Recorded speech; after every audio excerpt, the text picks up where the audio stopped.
प्यारे विद्यार्थियों, सुप्रभात। आज हम कबीरदास जी के दोहों की सह प्रसंग व्याख्या करते हैं। आपने 1 से 14 तक तो पढ़ लिए हैं।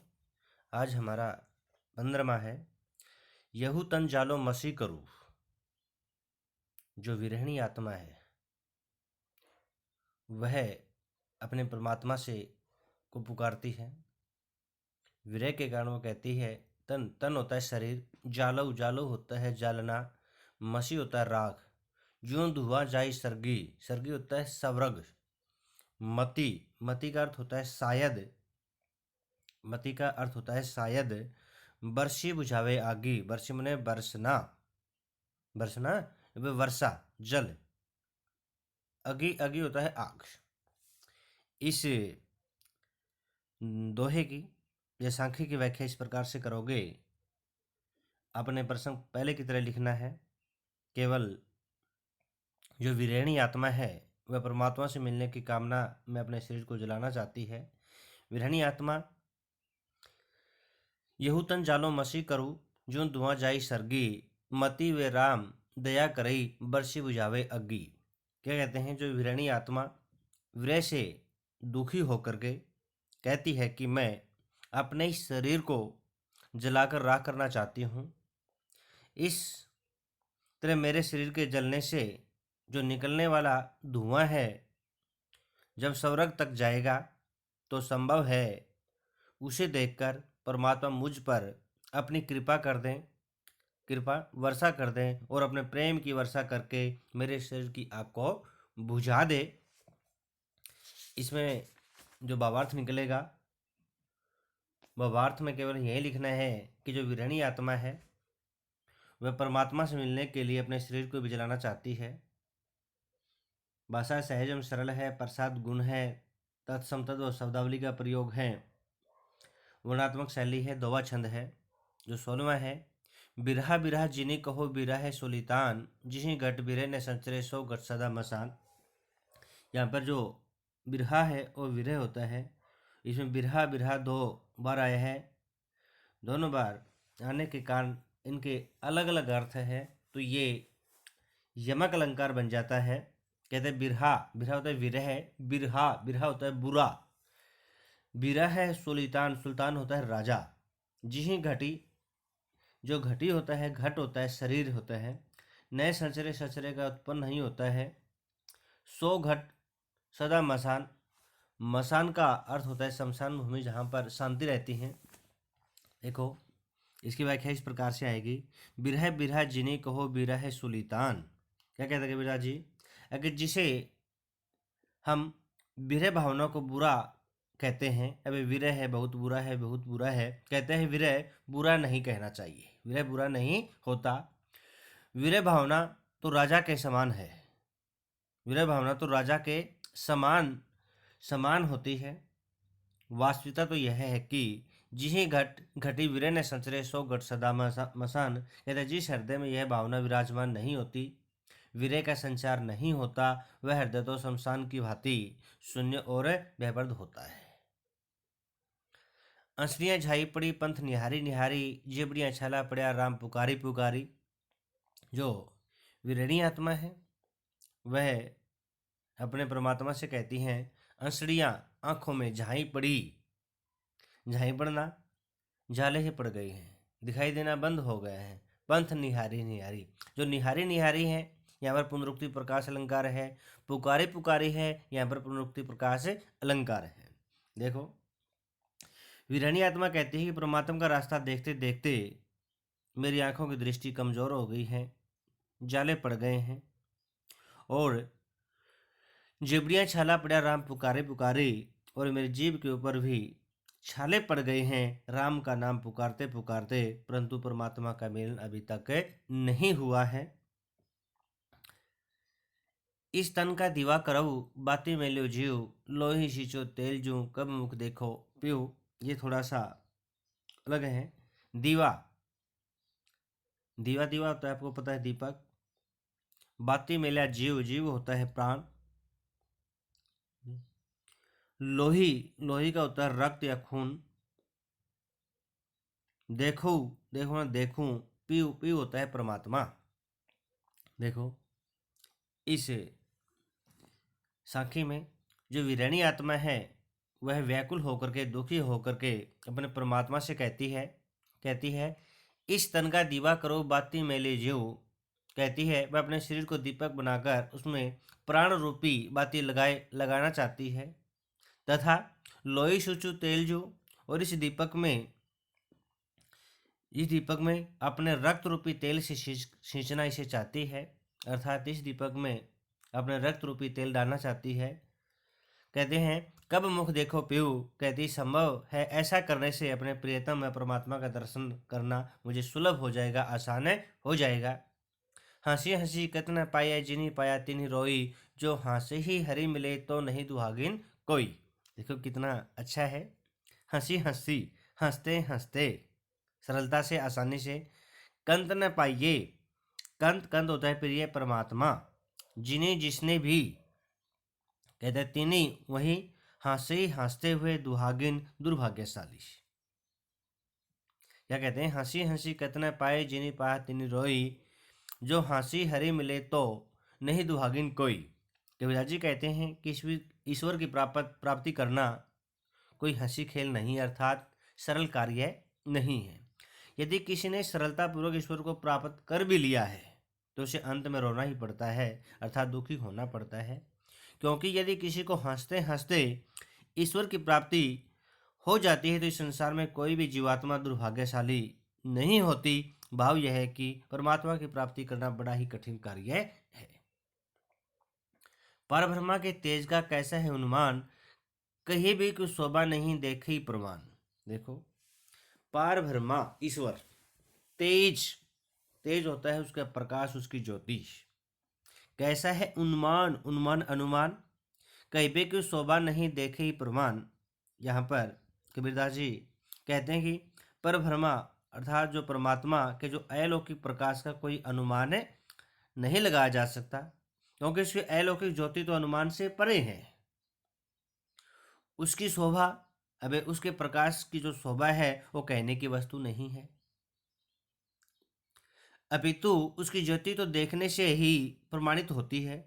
कहने का अभिप्राय है कि परमात्मा का अलौकिक सौंदर्य वर्णातीत है, अब वर्णन नहीं किया जा सकता तथा अनुभूति का विषय है, केवल अनुभव किया जा सकता है।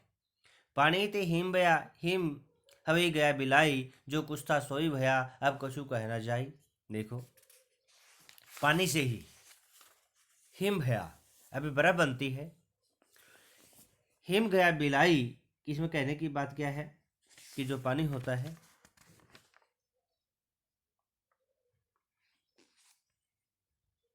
पानी, अभी जो पानी जल होता है, हिम होता है बर्फ, बिलाई गया, अबे मिल गया, बिलाई नहीं होता मिल गया, जो कुछ था सोई भया अब कुछ कहा न जाई। देखो कबीरदास जी कहते हैं जिस प्रकार पानी से बर्फ बनती है तथा बर्फ पिघलकर पानी बन जाती है, उसी प्रकार परमात्मा से आत्मा का निर्माण होता है और समय आने पर आत्मा पुनः परमात्मा में मिल जाती है। इस प्रकार यह चक्र जो निरंतर चलता रहता है, अर्थात परमात्मा ही आत्मा रूप में आता है और फिर परमात्मा रूप में जाकर के मिल जाता है। कबीर का कहते हैं कि इस विषय में कुछ और कुछ नहीं कहा जा सकता, ज्यादा कुछ भी नहीं कह सकते, क्योंकि आत्मा परमात्मा का ही रूप होता है। अगम अगोचर गमी नहीं जहाँ जगमय ज्योति, जहाँ कबीरा बंदगी तहाँ पुण्य नहीं छेती। देखो अगम अगम में अगोचर जिसे देखा नहीं जा सकता, ज्योति ज्योति प्रकाश, बंदगी बंदगी अभिवादन आराधना, कहती हैं छोटी किसी प्रकार की छुआछात नहीं है। क्या कहते हैं कबीरदास जी, अगम अगोचर गमी नहीं जहाँ तहाँ जगमगई ज्योति। कबीरदास जी कहते हैं ईश्वर तो अगम तथा अगोचर है। अगम तथा गोचर कहते हैं उसके पास पहुंचना भी बड़ा कठिन है और उसे देखना भी बड़ा कठिन है। कहते हैं अर्थात मन और बुद्धि के द्वारा न तो उस तक पहुंचा जा सकता है और न आंखों के द्वारा उसे देखा जा सकता है। परंतु कबीरदास जी कहते हैं कि जहाँ उसकी ज्योति जगमग रही है वहां सभी उसकी वंदना करते दिखाई देते हैं, वहां किसी प्रकार के पाप पुण्य और छुआछात का काम नहीं है। कहने का अभिप्राय है कि ईश्वर की प्राप्ति कठिन है, परंतु ईश्वर के दरबार में किसी प्रकार का पाप पुण्य भेदभाव नहीं है। जब मैं था तब हरि नहीं, अब हरि है मैं नहीं। यहाँ पर अहंकार की बात है। सभी अंधियारा मिटी गया जब दीपक देखा माही। कबीरदास जी क्या कहते हैं? कहते हैं कि कबीरदास जी कहते हैं कि जब तक मेरे अंदर अहंकार भाव विराजमान था तब तक मुझे ईश्वर की प्राप्ति नहीं हो रही थी, परंतु अब मेरे हृदय में ईश्वर विराजमान है तो अहंकार समाप्त हो चुका है। कबीरदास जी कहते हैं कि जब उन्होंने अपने हृदय में दीपक रूपी ईश्वर का साक्षात्कार कर लिया है, दीपक रूपी ईश्वर का साक्षात्कार अर्थात दर्शन कर लिए हैं, तो उनके जीवन में जो ज्ञान रूपी अंधकार है वो क्या है? समाप्त हो गया है। देखो, मानसरोवर सुभर जल हंसा केली कराही, मुक्ता हल मुक्ता चुगे अबड़ी अनंत अनंत न जाही। देखो, मानसरोवर एक तालाब, तालाब कौन सा? जो हमारा हृदय है, हृदय रूपी तालाब। सुवर अच्छी तरह से भरा हुआ, किसे? प्रेम भक्ति के जल से। हंसा हंस आत्मा केली क्रीड़ा, मुक्ता हल मोती मुक्ता जीवन मुक्त लोग अरत अनिहत्तर। देखो क्या कहते हैं? कबीरदास जी कहते हैं कि हृदय रूपी सरोवर में भक्ति रूपी जल पूरी तरह से भरा होता है तथा आत्मा रूपी हंस उसमें क्रीड़ा करता है, खेल खेलता है। वे आनंदित होकर मुक्त भाव से, किस कौन से मुक्त भाव से? जीवन मरण के जो मुक्त के चक्कर से फंसे उन मोतियों को चुनते हैं तब फिर उड़कर कहीं अन्यत्र नहीं जाते।